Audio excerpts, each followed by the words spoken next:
Bahaya itu akan selalu ada dimanapun kita berada. Untuk itu, hendaknya dimanapun kita berada harus berhati-hati dalam melakukan sesuatu. Namun percayakah kamu, ternyata di dunia ini ada tempat yang dikatakan sebagai tempat teraman di dunia. Seaman apa dan di mana sajakah tempat tersebut? Yuk kita cari tahu.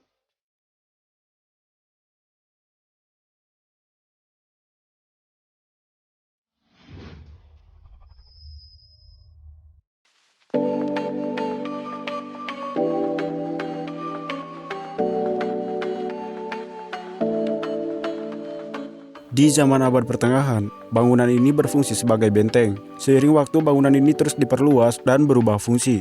Pernah dijadikan penjara, kediaman raja, serta ruang penyimpanan senjata dan harta karun. Sampai saat ini, ruang penyimpanan harta karun Jewel House masih ada. Letaknya di bawah tanah, di balik pintu besi dan kaca pelindung berplat baja. Disinilah bersemayam permata pewaris tahta Inggris. Pengunjung tidak perlu capek berjalan sebab lantainya yang berjalan. Ini memang disengaja sebab dengan begitu pengunjung tidak akan berlama-lama melihat koleksi museum. Selain itu, pengunjung selalu di bawah pengawasan ketat petugas keamanan.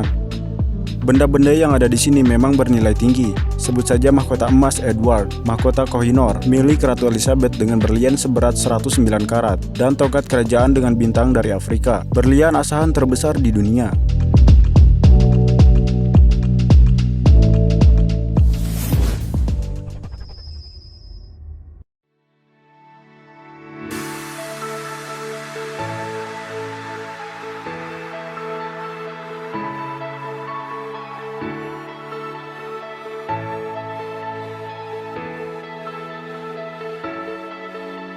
Ini masih soal menyimpan data, cuma letaknya ada di tengah laut.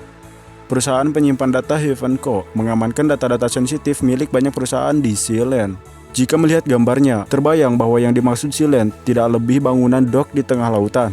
Tepatnya 10 km di lepas pantai Suffolk, Inggris. Meski begitu, Sealand merupakan daerah istimewa sejak 1967 dengan raja sendiri. Waktu Perang Dunia Kedua, Sealand merupakan kawasan pertahanan udara di perairan internasional. Kemudian berhubung kerajaan Inggris Raya tidak melihatnya sebagai bagian dari Inggris, maka pemiliknya, Pangeran Roy, yang mantan Mayor Paddy Roy Bates, mengklaim Sealand sebagai negara milik pribadinya.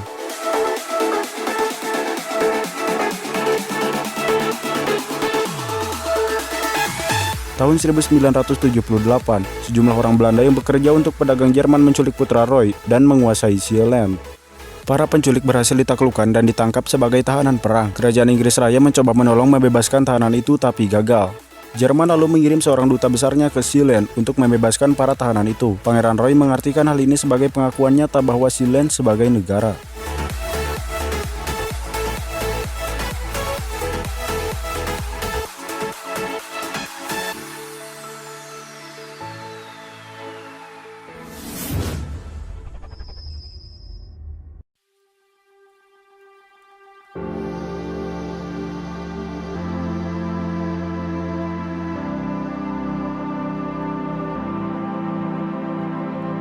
Bunker yang terletak di Salt Lake City, negara bagian utara Amerika Serikat ini menyimpan arsip pribadi jutaan manusia yang tersimpan di dalam mikrofilm. Disinilah suku Mormon melakukan penelitian intensif untuk menelusuri silsilah nenek moyang mereka. Di bawah tanah, sedalam 200 meter di gunung granit, dan di balik 6 pintu seberat 12 ton, inilah tersimpan harta karun terbesar di dunia di bidang ilmu silsilah. Data-data yang didapat dari buku-buku kuno gereja, sekarang ini bisa diakses oleh setiap orang yang juga bukan Mormon.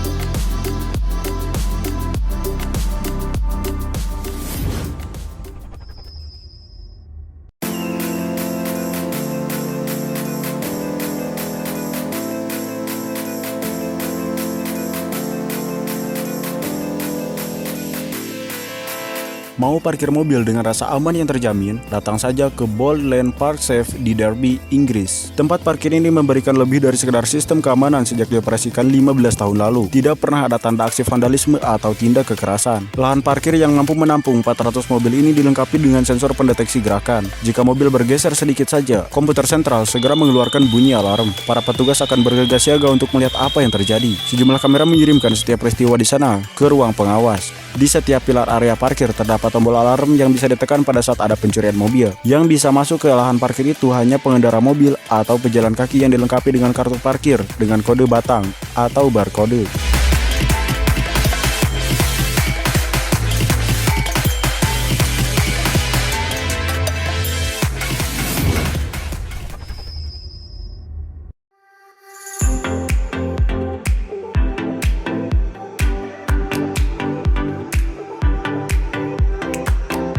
Dua pesawat terbang merek Boeing 747-200B diubah menjadi dua istana terbang kepresidenan. Dari pesawat semacam ini, Presiden Amerika Serikat bisa mengendalikan negaranya jika suatu saat negara diserang musuh. Semua peralatan komunikasi kedap suara, dan setiap kabel aman terhadap sinyal elektromagnetik yang berasal dari ledakan bom. Roket-roket yang mengancam keselamatannya akan dikecohkan oleh awan yang terbuat dari tali baja, sementara roket pemandu inframerah dibelokkan dengan obor-obor api. Pada saat penerbangan, Air Force One bisa mengisi bahan bakar di udara. Dengan kapasitas tangki penuh, ia bisa melayang-layang selama seminggu penuh.